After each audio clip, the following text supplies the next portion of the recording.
যেটা খুব স্বামীজি মানে খুব হাসতে খেলতে বলতেন, ভগবানের বাপ এসেছে এবারে। তো সেই ওই ভগবানের বাপটিকেই মা বোঝাচ্ছেন যে পূর্ণ ব্রহ্ম সনাতন, যার থেকে সৃষ্টি হয়, এবার তিনি স্বয়ং এসেছেন। অরূপানন্দজির কাছে এসেই একমাত্র মায়া তার স্বরূপ উদ্ঘাটন করেছেন। তাঁদেরও তো একটা যাপন আছে, একদম। তারাও তো একটা লাইফ কাটাচ্ছেন। তারা কিভাবে কাটান? এসব কি মায়া নাকি? মায়া বই কি? মায়া না হলে আমার এই দশা কেন? নমস্কার, আমি আর মহুয়া আবারও চলে এসেছি আপনাদের কাছে। আমাদের হাতে আছে শ্রী শ্রী মায়ের কথা অখণ্ড বইটি, এবং আমরা আজকে শ্রী শ্রী মায়ের কথার প্রথম খণ্ড শেষ করে দ্বিতীয় খণ্ড শুরু করব। তবে এই দ্বিতীয় খণ্ড শুরু করার আগে একটা বিষয়ে আপনাদের সকলকে অসংখ্য ভালোবাসা শুভেচ্ছা জানাই। সেটা হলো যে আমাদের প্যাস্টেল স্পিরিচুয়াল চ্যানেলে, আমাদের এই ফ্যামিলিটিতে আর কি, প্যাস্টেল স্পিরিচুয়াল ফ্যামিলিটিতে এখন আপাতত 50,000-এর বেশি সদস্য সংখ্যা হয়ে গেছে, যার টেকনিক্যাল নাম আজকের দিনে সাবস্ক্রাইবার। তাকে আমরা, যেটাকে আমাদের পরিভাষায় বলছি, সদস্য সংখ্যা। এবং এত বড় একটা ফ্যামিলি আস্তে আস্তে আমাদের তৈরি হচ্ছে, এবং এই ফ্যামিলিতে একের পর এক আরও নতুন নতুন মানুষজন এসে জুড়ছেন, আমাদের ফ্যামিলির মেম্বার হচ্ছেন। এটা যে সবটাই তাঁর আশীর্বাদ আর তাঁর কৃপা বলা বাহুল্য। এবং অবশ্যই এখানে আমি বা মহুয়া কেউ আর আলাদা করে ধন্যবাদ জানাচ্ছি না, কারণ আমরা সকলেই আসলে একটা আলোর পথে চলার জন্য একসঙ্গে তাঁদের নাম গান গাইব বলেই একত্রিত হয়েছি, এক জায়গায় এসেছি। এবং আমরা সকলে আসলে আমাদের এই ভারতভূমির যে জ্যোতি, সেই জ্যোতির তলায় এসেছি। সেই জ্যোতিতে হয়তো কিছুটা হলেও স্নান করার চেষ্টা করতে এসেছি। জানি না আমাদের কতটা সামর্থ্য, কিন্তু আমরা সকলে মিলে সেই চেষ্টাই করব। আমি যদি একদম শুরুতে দেখি যে জয়রামবাটিতে 1907 সালে প্রথমবার সামনে এসে দাঁড়াচ্ছেন মায়ের, এবং সেটা বলছেন যে শিব চতুর্দশীর প্রায় 8-10 দিন আগে, এবং সকাল 8:30 ভোরবেলা, মানে প্রায় একদম মর্নিং একদম। এবার এই যে আমরা যেটা বললাম যে আমরা শ্রী শ্রী মায়ের কথা বইটির একদম প্রথম খণ্ড শেষ করে দ্বিতীয় খণ্ড শুরু করছে, এবং দ্বিতীয় খণ্ডটি শুরু হচ্ছে অরূপানন্দজির কথা বলে। অরূপানন্দজি তাঁর ডায়েরিতে যা লিখেছেন তারই কিছু কিছু অংশ আমরা এইখানে সংকলিত অবস্থায় পাচ্ছি। এবং এই মণি মুক্ত সম্পদ যারা আমাদের জন্য রেখে গেছেন, যে সম্পদ তারা নিজেদের জন্য শুধুমাত্র দেখো সামলে রাখতে পারতেন, এই যে সম্পদ তারা বিলিয়ে দিয়ে গেছেন আপামর মানুষের জন্য, ভাগ্যিস বিলিয়ে দিয়েছিলেন। নয়তো আজকে সেই সম্পদে মাকে আমরা এত কাছের করে পাচ্ছি তো তাদের জন্য। একদম। এবং আমরা, যেটা তুমি বলছিলে যে আমরা প্রথম খণ্ডে যদি মাকে একেবারে খুব গেরস্থালির মধ্যে পাই, খুব ঘরোয়াভাবে পাই, এবং আমরা দেখেছি যে আগের পর্বে মানে প্রথম খণ্ডতে জুড়ে যারা যারা মায়ের কাছে এসেছেন তারা এমন অনেক সমস্যা নিয়ে এসেছেন যে সমস্যাগুলো আমাদের আজকেরও সমস্যা। এবং আমরা সেই সমস্যা, আমাদেরও মনে হতো যদি আমরা এই সমস্যাগুলো সমাধান পেতাম, একটু যদি মায়ের সাথে কথা বলতে পারতাম, একটু যদি গিয়ে বসতে পারতাম। এবং আমরা দেখলাম আমাদের আজকের সমস্যাগুলো আসলে শুধুমাত্র আজকের সমস্যা নয়, এগুলো চিরকালীন সমস্যা। এবং অনেক আগে সেই সময়েও মানুষ গিয়ে মার কাছে সেই সমস্যা নিয়েই আলোচনা করেছেন। ব্যতিক্রম কেউ কেউ আছেন, সমস্যাগুলো আমরা আমাদের সঙ্গে রিলেট করতে পেরেছি, ঠিক। কিন্তু এই পোর্শনে এসে, দ্বিতীয় খণ্ডে এসে, অরূপানন্দজির ডায়েরির পাতাতে এসে আমরা দেখছি একজন অন্য মাকে, মানে যে মা ঠিক গেরস্থালির মধ্যে নেই, হয়তো গেরস্থালি ছুঁয়ে আছেন, কিন্তু তার অন্য দর্শন পাচ্ছি, তাকে আমরা অন্য রূপে দেখছি, তার বলা ভালো স্বরূপে দেখার চেষ্টা করছি, যেটাকে তুমি বেদের একটা খণ্ডের সঙ্গে তুলনা করছিলে। একটু যদি বলো ওই বিষয়টা, তুমি কিভাবে দেখছো? হ্যাঁ, আমরা যেটা তুমি আর আমি আলোচনা করছিলাম শুরুর আগে, যে বেদের যেরকম দুটো খণ্ড, জ্ঞান, কর্ম এবং জ্ঞান, দুটো কাণ্ড, তো মায়ের কথারও আমরা প্রথম এবং দ্বিতীয় ভাগ, এখন খণ্ড বই হয়, তো আগে আগে একদম প্রথমে দুটো আলাদা আলাদা বই ছিল, আলাদা আলাদা বই ছিল।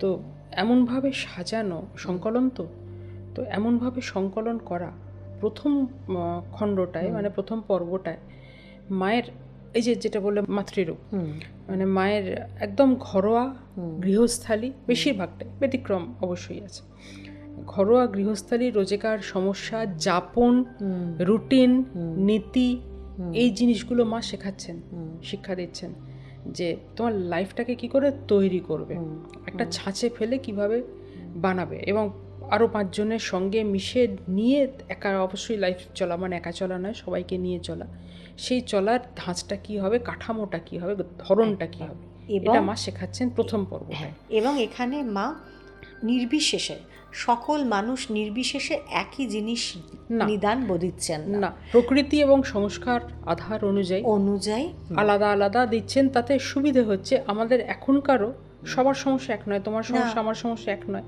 বা সমস্যা একরকম হলেও আমাদের মানে সমাধান ফেস করার ধরনটা এক নয়। তো আমরা বিভিন্ন ধরন হাতের কাছে, আমরা বিভিন্ন রকম বিকল্প পেয়ে যাচ্ছি, যে কোন জায়গায় কীরকম বিকল্প। আসলে এই যে আধার অনুযায়ী মা নিদান দিচ্ছেন, আধার মানে মানুষের মন, আমরা কিভাবে দেখছি, কোন আয়নায় কি রকম তার রিফ্লেকশন পড়ছে, সেই অনুযায়ী। তো এইটা হচ্ছে প্রথম পর্বটা, মানে হাতে কলমে যেখানে প্র্যাকটিক্যাল শিক্ষা আমরা এটা পাচ্ছি। এবং সেকেন্ড ফেজটায় যেখানে, যেটা ধরো বেদের জ্ঞান কাণ্ড, সেই জ্ঞান কাণ্ডে তো আমরা যেটা পাচ্ছি সেই অরূপানন্দজিকে দিয়ে আরম্ভ হচ্ছে। এখানেও মা শেখাচ্ছেন, মা দেখাচ্ছেন, পথ দেখাচ্ছেন, রাস্তা দেখাচ্ছেন, সবটাই। কিন্তু এইখানে একটা আধ্যাত্মিক উন্মেষ, জ্ঞানকাণ্ড মানে আরো গভীরের কথা, মানে ওই যেটা আমরা দৃষ্টি আর দর্শনের তফাৎ বলি, মানে কোন অবস্থা থেকে দৃষ্টি দর্শনে উত্তীর্ণ হয়, এইখানে জ্ঞান মানে নিজস্ব বোধের কথা। শুধুমাত্র কিছু টেকনিক এবং চলার পথ দেখে নিলে তো হবে না, কিছু বোধের উন্মেষ হতে হবে, তবে একটা পূর্ণাঙ্গ, যে কারণে দুটো খণ্ড মিলিয়ে একটা অখণ্ড, মানে একটা মানুষ অখণ্ড হবে, একটা পূর্ণাঙ্গ হবে। তো এই জায়গা থেকে বোধের কথা শুরু হলো, যেটাই প্রথম পর্বটা পড়তে গিয়ে বুঝতে পারবে যে কেন অরূপানন্দজিকে দিয়ে এই প্রসঙ্গটার আরম্ভ। এখানে দুটো কথা, একটা হলো যেটা আমরা একই সঙ্গে আলোচনা করছিলাম, যে হ্যাঁ এখানে একটা গান মনে পড়ছে, যে গানের কথা নিশ্চয়ই তোমারও মনে পড়ছে, চোখের আলোয় দেখেছিলাম চোখের বাহিরে, অন্তরে আজ দেখব যখন আলোক নাহিরে। তো এই সময়ে দাঁড়িয়ে আমরা যখন প্রতিনিয়ত খুব ছুটছি, আমরা যখন একে অপরকে বিশ্বাস করব কি না সেইভাবে, সেটা নিয়েও আমাদের একটা মনে দ্বিধা থাকছে। মানুষ মন খুলে কারোর সাথে কথা বলতে সংকোচ করছে, মানুষকে বিশ্বাস করতে সন্দেহতে ভুগছে, হেজিটেট করছে। সেই জায়গায় দাঁড়িয়ে আমরা একটা পরিষ্কার দর্শন দেখতে পাচ্ছি, যে আমরা কিভাবে জীবনকে দেখব।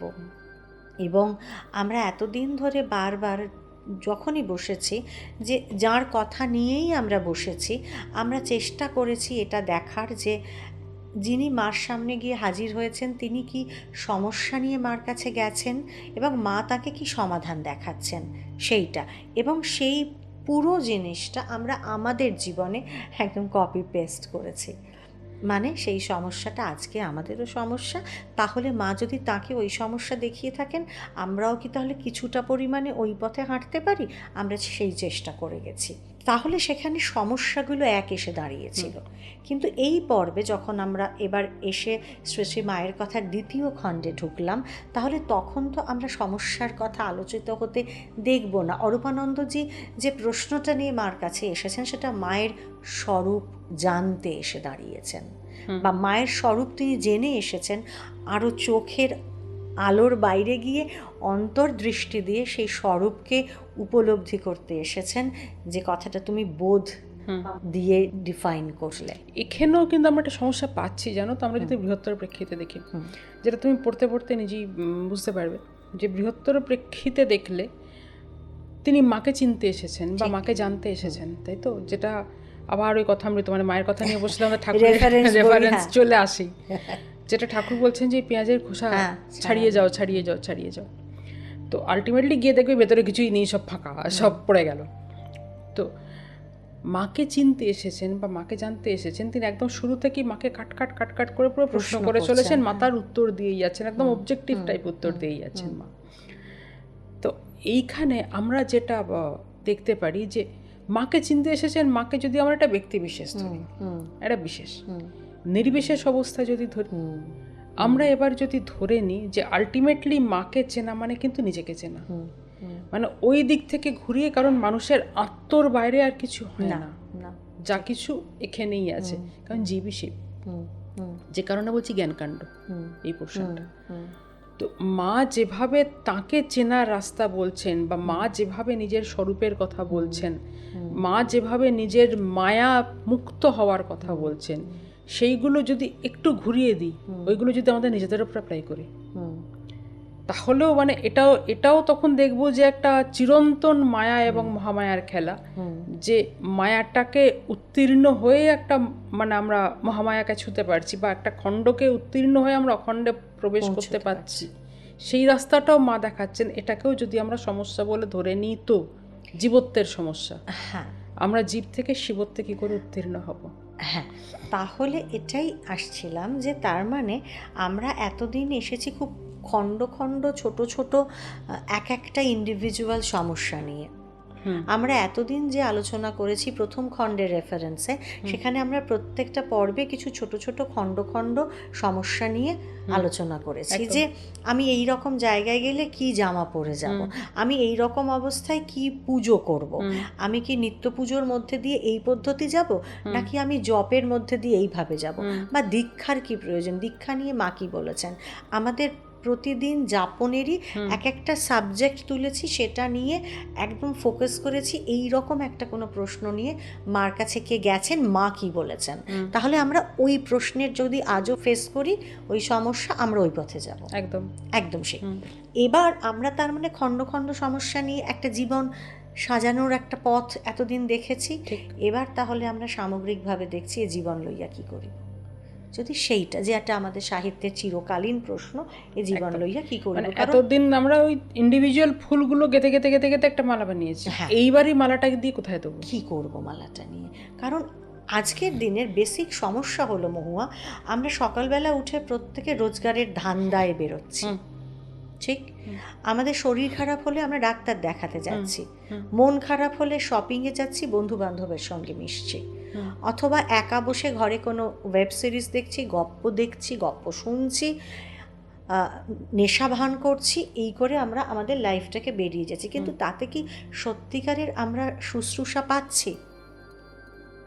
কারণ আমরা তো পুরোটাই সেই ওপরের জগৎ দিয়ে জীবনকে দেখছি, মানে ওপরের দৃষ্টি দিয়ে জীবনকে দেখছি, এবং সেই কারণে এত ডিপ্রেশন আমাদের এখন প্রচুর আমরা পেয়েছি। কারণ আমাদের তো জীবনে বাঁচতে গেলে যেগুলো যেগুলো দরকার সেগুলো রোজগার করতে খুব বেশি পরিশ্রম করতে হয় না, মানে আমরা চট করে সব কিছু হাতের কাছে পেয়ে যাই, এবং আমরা চট করে হাতের কাছে সেগুলো পেয়ে যাই বলে আমাদের এফার্টটা অত বেশি দিতে হয় না, এবং কোথাও একটা গিয়ে এটাই আমাদের ডিপ্রেশনের একটা কারণ, মূল কারণ সহজে সব পেয়ে যাই বলে, সহজে সব পেয়ে যাই বলে একটা সময় বুঝতে পারি না যে আর কি চাওয়ার আছে বা আর কি পাওয়ার আছে। একদম। এবং আসলে ওই খোঁজটাই আমাদের করানো হয় না, যে তুমি একটা ভালো জামার খোঁজ করো না, বা ভালো গয়না, ভালো গাড়ির খোঁজ করো না, আসলে তুমি যে খোঁজটা করতে চাইছো যে লাইফটা আরও কী করে সুন্দর করে কাটাবে, সুন্দর করে কাটানোর জন্য বাড়ি গাড়ি জামা কাপড়ের প্রয়োজন হয় না,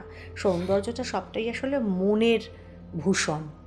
তুমি যদি মনটাকে ঠিক করতে পারো, তাহলে এই মনের জায়গাটা ঠিক থাকলে দেখবে তখন তুমি কি খাচ্ছ না কি পড়ে আছো অতটা মাথা কাজ করে না, তুমি তো একটা অন্য নেশায় চলেছো তখন। তাহলে এই জীবন নিয়ে আমরা কি করব, আমরা কি করে আমাদের জীবনটাকে মিনিংফুল করতে পারবো। আমরা একটু হাঁটু ব্যথা হলেই ভাবি আর ভাল লাগছে না বাবা, কি ব্যথায় ভুগছি আমি, বিরক্ত লাগছে, এই আর বেঁচে থেকে লাভ নেই। আমরা কথায় কথায় বেঁচে থাকাটাকে দাওয়ে চড়িয়ে বসি না, শুলে চড়িয়ে বসি, অথচ বেঁচে থাকাটা কত সুন্দর হতে পারে। তাহলে আমরা এই খণ্ড থেকে সেইটার সামনাসামনি হই। মা আমাদের হাত ধরে শিখিয়ে দিচ্ছেন যে এভাবে বেঁচে থাকা যায়, কারণ আমাদের এটা বিশ্বাস করতে হবে যে মা বলে গেছেন যে আগামী অনাগত সমস্ত প্রজন্মের জন্য মাথায় রেখো একজন মা আছেন, তার কাছে নিজেকে উৎসর্গ করতে না পারলে ছোটো খাটো প্রচুর বিষয় নিয়ে শুধু সমস্যা জর্জরিত হয়েই কাটাবে, এবং কাটাতে কাটাতে জীবনটা হাতের আঙুলের ফাঁক দিয়ে বালি পড়ে যাওয়ার মতো বেরিয়ে যাবে, আমরা ধরতে পারবো না। যত দিন বেঁচে আছি শুধু স্বরূপ বোঝার চেষ্টা করি, কারণ এই অরূপানন্দজির কাছে এসেই একমাত্র মায়া তার স্বরূপ উদ্ঘাটন করেছেন, হয়তো করবেন বলেই করেছেন। সেই জায়গাতেই আমরা আসছি। এবং অরূপানন্দজি যখন মায়ের কাছে এসে দাঁড়াচ্ছেন 1 ফেব্রুয়ারি 1907 সালের সকাল 8:30টায়, শিব চতুর্দশী প্রায় 8-10 দিন আগে, তখন তিনি এসে একটু বসেছেন, নিচে অপেক্ষা করছেন। বড়দা মামা এসে বললেন যে মা তাকে ডাকছেন। মায়ের কাছে গিয়ে দাঁড়াতেই মা তাকে জিজ্ঞাসা করলেন যে তুমি কোন জেলা থেকে এসেছো, এখন বুঝি ঠাকুরের কথা টথা নিয়েই আছো। এবং অরূপানন্দজির মনে হলো যে যেন পূর্ব পরিচিতের মতো কথাবার্তা, সেই সস্নেহ দৃষ্টি আমার এখনো মনে পড়িতেছে। এবং এরপরে মা তাকে জিজ্ঞাসা করলেন যে তুমি কায়স্থ? অরূপানন্দজি বললেন হ্যাঁ। বললেন তোমরা কটি ভাই, বসো, জল খাও, পেট ভরে খেয়েও। এবং এরপরে বললেন অনেকটা পথ হেঁটে এসেছো, ঘর্মাক্ত ছিলেন, স্নান করো না, স্নান মানে ঘামের ওপরে স্নান করলে ঠান্ডা বসে যায়, আর তখন ওই পুকুরের জল তো, স্নান করতে গেলে পুকুরে ঠান্ডা, পুরো নিচের জলটা পুরো ঠান্ডা, সর্দি গরমি লেগে যেতে পারে। এবং বারবার বলছেন যে পেট ভরে খেয়েও, জানো, বলছে পেট ভরে খেতে বলছেন। এবং এই যে দেখুন সুন্দর করে মা খাওয়ার সময় বললেন পেট ভরে খেয়েও, জানো, আমরা বলতে পারি যে পেট ভরে খাও, এই ভরা পেট খেও, কিন্তু ভরপেট খেও, কম খেও না, কিন্তু যে লজ্জা করো না। হ্যাঁ, কিন্তু মা বলছেন পেট ভরে খেয়েও, জানো, মানে এতে বোঝা যায় আমরা যারা কন্টেন্ট নিয়ে কাজ করি, শব্দ নিয়ে কাজ করি, যে শব্দগুলো কতটা ভেতর থেকে এলে, কতটা অন্তরের থেকে এলে এই শব্দগুলো, এই টার্মগুলো আসে। যে পেট ভরে খেয়েও, জানো, মানে তুমি কিন্তু ভুল করো না, মানে ওটা তোমার একটা ইম্পর্ট্যান্ট কাজ। টাচ করে যান না মা, প্রত্যেকটা শব্দ দিয়ে টাচ করে যান, ছুঁয়ে যান। হ্যাঁ, এই যে মানে একটা, এই যে কথা বলার মতো করে কথা বলা, কথা নিয়ে, মায়ের কথা নিয়ে আমরা আগে বহুবার আলোচনা করেছি, আবারও একটু এলো বলে একটু জাস্ট টাচ করে গেলাম। এরপরে আস্তে আস্তে খাওয়া দাওয়া হলো। তারপরে বিকেলটা যখন 3-4টে হয়ে গেছে, সেই সময় অরূপানন্দজি দেখলেন যে ঘরের বারান্দার, মানে মায়ের ঘরের বারান্দার দক্ষিণ পশ্চিম কোণে পূব দিকে মা পা মেলে বসে আছেন, পাশে একটা ছোট উনুন, লুচি তরকারি এসব হবে। অরূপানন্দজিকে দেখে মা জিজ্ঞাসা করছেন কি চাও, তোমার সঙ্গে কথা আছে। কি কথা? বসো।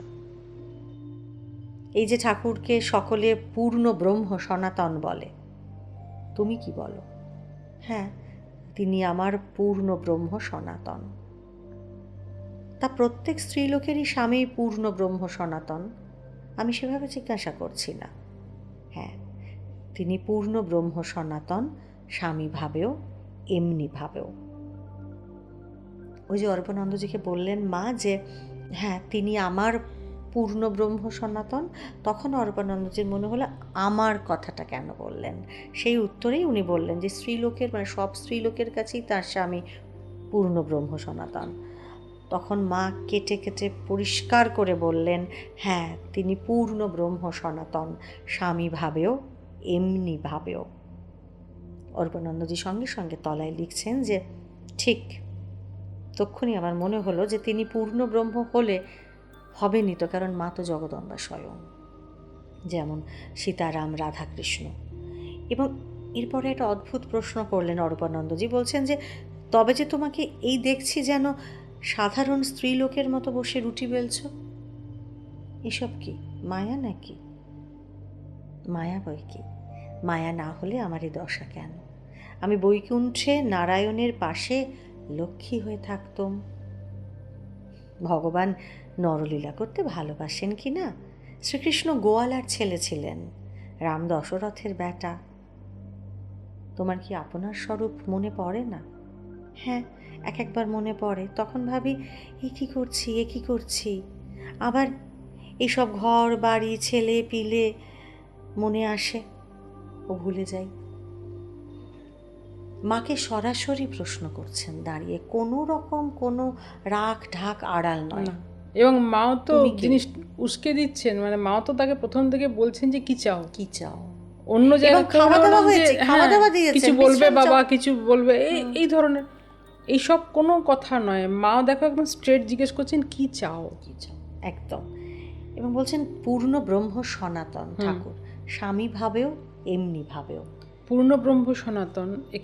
এখানে দেখো যে স্বামীজি বলেছেন না ভগবানের বাবা, মানে অবতারী আর অবতার, এই যে দুয়ের তফাৎ। মানে আমাদের হয়তো খুব ছোট মুখে অনেক বড় বিরাট কথা শোনাবে, এই মুখে আমরা অবতারী উচ্চারণ করছি, কিছুই বুঝি না, তা সত্ত্বেও ভাষা লেখা আছে তাই বলছি, শব্দ লেখা আছে।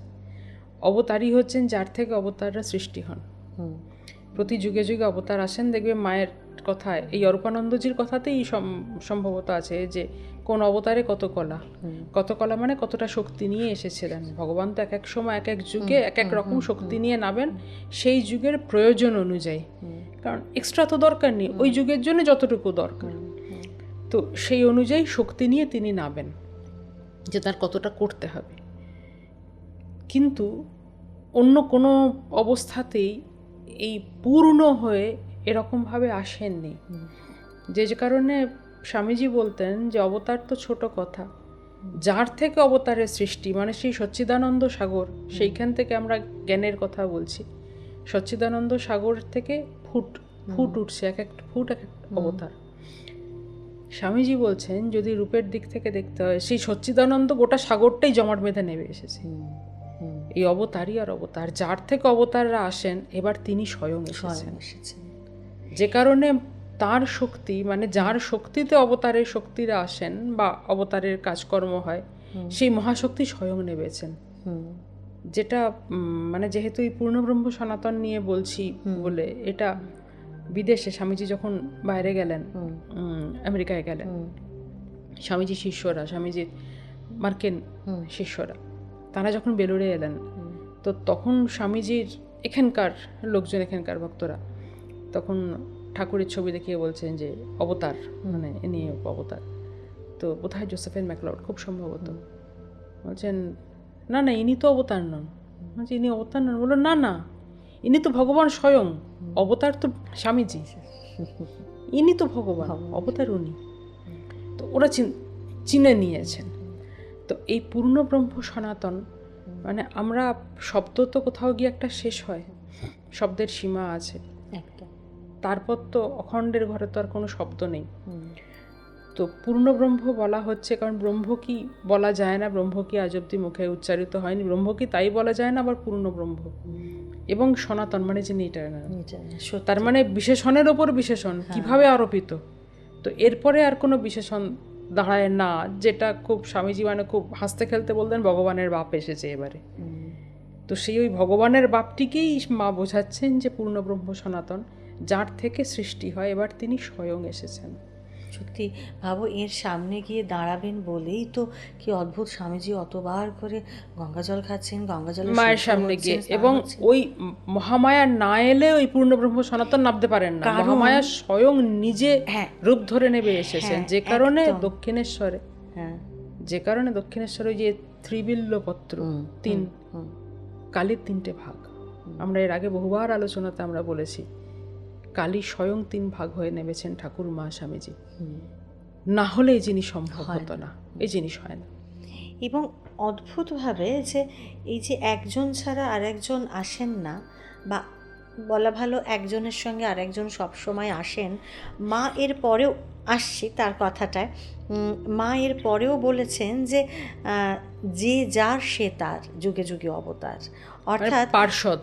হ্যাঁ, এবারে মা বলছেন পার্ষদদের কথা, যে যার সে তার, যুগে যুগে অবতার। ধরো এই যে অবতার নামছেন, তাকে ঘিরে কিন্তু ভগবান কখনো একা থাকেন না, তার ওই ভগবানকে ঘিরে ওই ভক্ত থাকে, আমরা রূপে চিনছি না যে কে কি।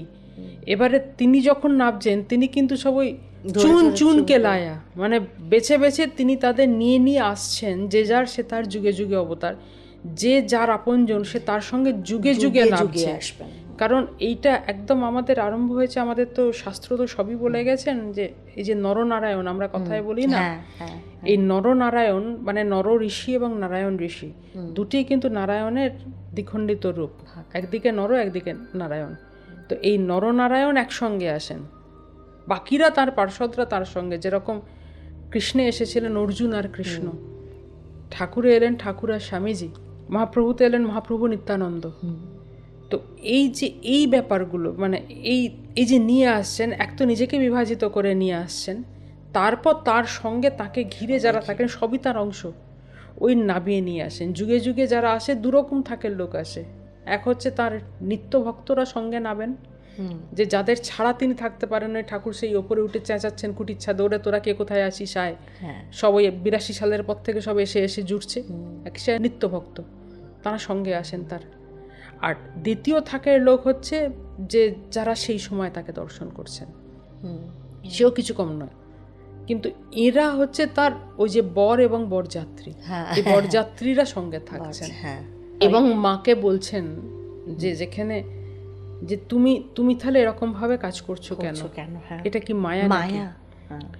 এইখানে দেখো তুমি মাতার মায়া স্বরূপটা স্বীকার করছেন এবং তার সঙ্গে মা বলছেন যে ইচ্ছে মাত্র তার মানে ইচ্ছে মাত্র তিনি বুঝতে পারেন যে তিনি কোথা থেকে এসেছেন, এবং তারপর সঙ্গে সঙ্গে তিনি কিন্তু এখনকার এটা ফিরে আসে যে এই সব এই ছেলে পুলে এদের কথা ফিরে আসে, যে যে হাত চিৎ করে চতুর্দিকে দেখাচ্ছেন যে এদের কথা মনে এলে ভুলে যাই, আমি তো নারায়ণের পাশে বৈকুণ্ঠে লক্ষ্মী লক্ষ্মী লক্ষ্মী হয়ে থাকতাম। মানে এইখানে মা শুরু থেকেই এই যে এখানেও ঠাকুরকে মানে প্রশ্ন করেছিল যে দুটো তফাৎ হচ্ছে, মানে আমরা যে শিব মানে আমরা যে জ্ঞান তো মানে আমরা যে চেতনগতভাবে আমরা যে শিব তা তো বুঝতে পারছি না।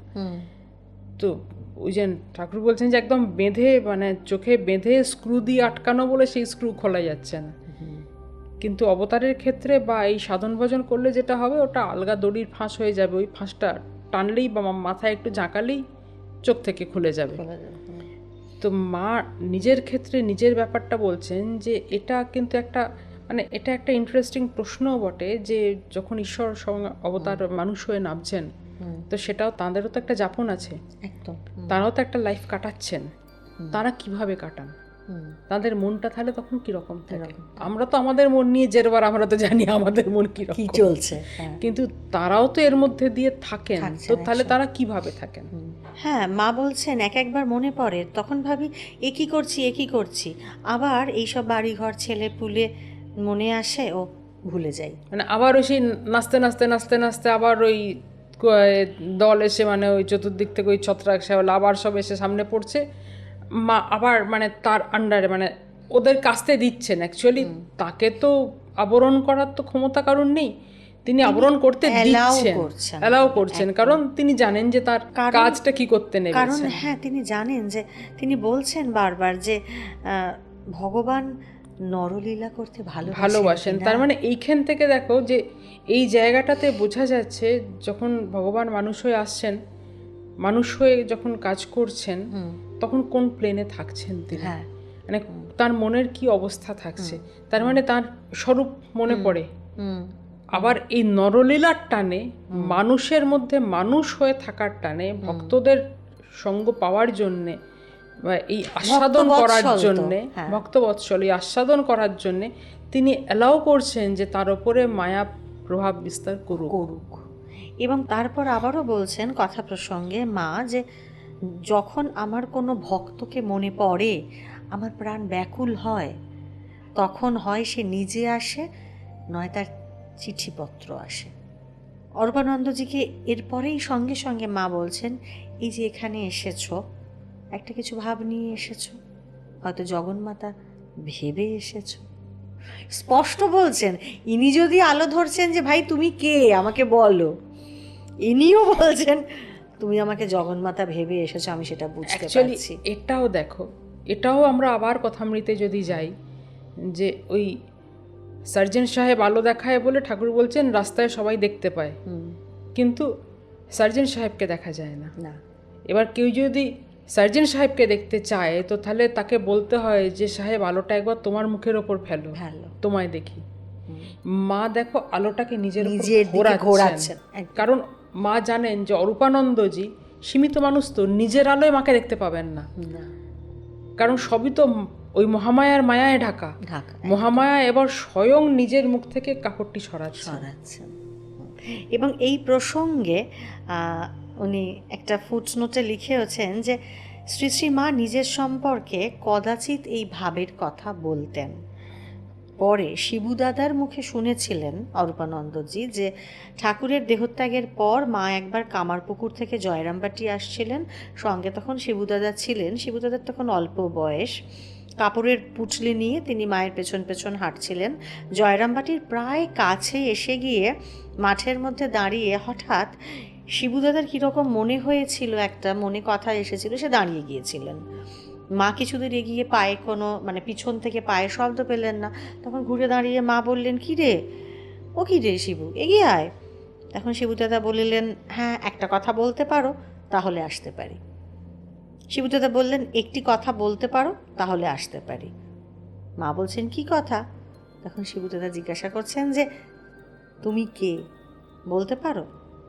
মা তখন চুপচাপ একদম সাদামাটাভাবে বলছেন, আমি আবার কি, আমি তোর খুড়ি। দেখো দেখি আমি আবার কে রে, আমি তো মানুষ, তোর খুড়ি। মা কেন বলছেন আমি তো মানুষ? বলার প্রয়োজন ছিল না, কিন্তু রেখে রেখে কথা বলতে সবাই তো পারেন না, আমাদের মতো এখনকার মতো চালাক মানুষ এত সেকেন্ড নিবা। তখন তাই মা বলছেন, আমি মানুষ, তোর খুড়ি। শিবুদাদা বলছেন, বেশ তো, তুমি যাও না তাহলে। শিবুদাদাকে যেতে না দেখে মা তারপরে বললেন, লোকে বলে কালী। শিবুদাদা আবার জিজ্ঞাসা করছেন, কালী তো ঠিক? মা বললেন, হ্যাঁ ঠিক আছে, তবে চলো, বলে তারপর সঙ্গে সঙ্গে জয়রামবাটি গেলেন।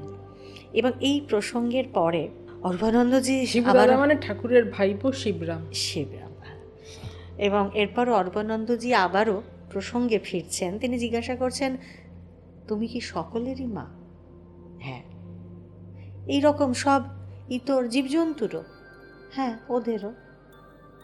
তবে ওরা এত কষ্ট পাচ্ছে কেন? ওদের এসব জন্ম এই, অর্থাৎ মা বলতে চাইলেন যে ইতর জীবজন্তুর এই সকল জন্মে এই রকমই হয়ে থাকে। এবার এরপরে অদ্ভুতভাবে আস্তে আস্তে সন্ধে হলো, এবং সন্ধ্যের একটু আগে আগে মাকু আর রাধু পাঠশালা থেকে ফিরে এলো, এবং মা তখন তাদের জন্য খাওয়ার ব্যবস্থা করছেন। সেখানে গিয়ে অরূপানন্দজি জিজ্ঞাসা করছেন, কি হচ্ছে, এইসবগুলো কি হচ্ছে? মা তাকে হেসে নকল করে বলছেন, বালিকা ভোজন হচ্ছে। হচ্ছে কথাটা তখন একটু কলকাতার টান শিখেছেন অরূপানন্দজি, মা তাকে নকল করে বলছেন।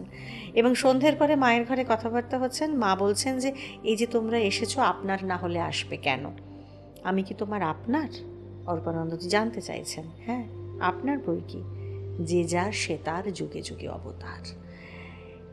এই প্রসঙ্গে মা বলছেন, যেটা তুমি বললে, যে পারিষদতে তার আশেপাশের সবাইকে নিয়ে আসে, নয়তো তো খেলা জমে না। এবং এই পারিষদ বর্গের মধ্যে যে একটু আগে তুমি পড়লে না, ইতর জীবজন্তু সব থাকে, শুধু যে মানুষ সেটা ভাবলে ভুল। তার এই যে মায়ের চন্দনা, ভালো বললে, একদম ঠিক ঠিক, টিয়াটা মার কাছে, সে তার খিদে পেলেছে, একটাই বুড়ি বলতো, মা খেতে দে, মা খেতে দে। তো সে ওই খিদে পেলে সে ক্যাঁ ক্যাঁ করে ডাকতো, আর ওই মা করে ডাকতো। অন্য সময় ক্যাঁ ক্যাঁ করতো, খিদে পেলে সে মামা করতো। বাছুরটা কাঁদছে, কেউ বুঝতে পারছে না কি হয়েছে। মার রাখাল ছিল, রাখাল যে গরু দেখভাল করে, সব ছিল। মা ছুটে যাচ্ছেন, যাই বাবা যাই বাবা যাই বাবা করে। মা ওর গায়ে হাত বুলোতে বুলোতে গিয়ে পেটের মাঝখানটা, মা জানেন ওই পেটের মাঝখানটা কুরকুর কুরকুর করছে। চুপ করে গেল, তার পেটে যন্ত্রণা করছিল, মায়ের হাতটা পড়েছে, সে চুপ করে গেল। সমস্ত ইতর জীবজন্তু, বেড়াল খাচ্ছে, বেড়ালকে মা মারছেন, হাত ওই চেলা কাঠ তুলেছেন, জলে বারবার এসে মুখ দিচ্ছে, সে মার পায়েই মুখটা ঢুকিয়ে দিচ্ছে, মা হাত থেকে ফেলে দিচ্ছেন। পাশে ওই রাধুর মা বলছে, থাক থাক, অনেক বেড়াল মেরেছ, তোমার ওই রকম অভিনয় না করলেও চলবে। কি করবো বলো, আমার পায়েই তো পড়লো। সেই তো এইখানে এসে একেবারে আমরা শেষ দিকেই চলে এসেছি আজকের পর্বের। তখন এরপরে মাকে যখন জিজ্ঞাসা করছেন যে হ্যাঁ আমি কি তোমার আপনার, মা তখন ওর কথা বলছেন। এবং তার কিছুক্ষণ পরে মা বলছেন, আবার সূক্ষ্ম শরীরে দেখা হবে। বুঝলাম যে দেহান্তে অরূপানন্দজির সঙ্গে মায়ের আবার সাক্ষাৎ হবে। আজকে আমরা এখানেই শেষ করব। আশা করি আপনারা বুঝতেই পারছেন যে আমরা কেন এই আজকের পর্বটা শুরুর আগে এই অনেকগুলো কথা বলে নিলাম, কারণ আমরাও অরূপানন্দজির এই লেখাটি নিয়ে যখন শুরু করব ঠিক করলাম যে এরপরে তো খুব স্বাভাবিকভাবেই আমরা মায়ের কথা নিয়েই আছি। এবং এই প্রসঙ্গে মহুয়া আরেকটি বইয়ের কথা বলছিল, সেটা হলো পদপ্রান্তে। পদপ্রান্তের ওই শ্রীমা অংশটি আশুতোষ মিত্র। অরূপানন্দজি 1907 থেকে মাকে দেখছেন, আশুতোষ মিত্র তারও আগে থেকে। মানে মায়ের দুটো খুব ব্যক্তিগত রূপ, মানে দুটো একদম অজানা রূপ বা অদেখা রূপ, এক অরূপানন্দ আর দ্বিতীয় আশুতোষ মিত্র শ্রীমা। যদি কারোর মনে হয় তিনি অবশ্যই সংগ্রহ করে বইটি পড়তে পারেন।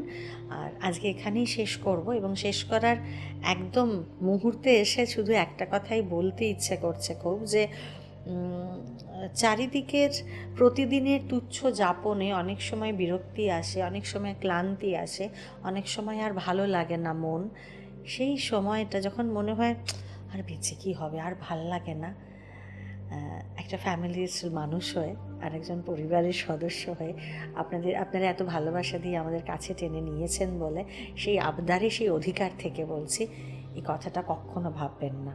শুধু মনে রাখবেন যে মা বারবার বলে গেছেন যে সকলের জন্য মনে রাখবে একজন মা রইল।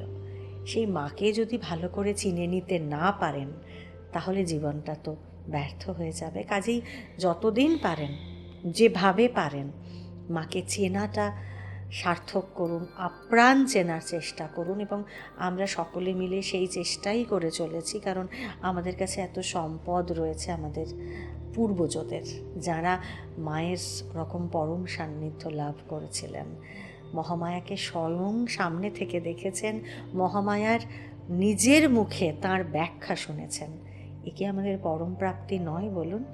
কাজে ডিপ্রেশনে একদম যাবেন না, এবং যে কটা দিন বাঁচবেন ভীষণ ভালোভাবে বাঁচুন, এবং যতটা পারবেন এই বিশ্ব সংসারের মায়ার পর্দাটা সরিয়ে এই রূপ, এই অরূপকে একটু বোঝার চেষ্টা করুন, বোধ দিয়ে, উপলব্ধি দিয়ে।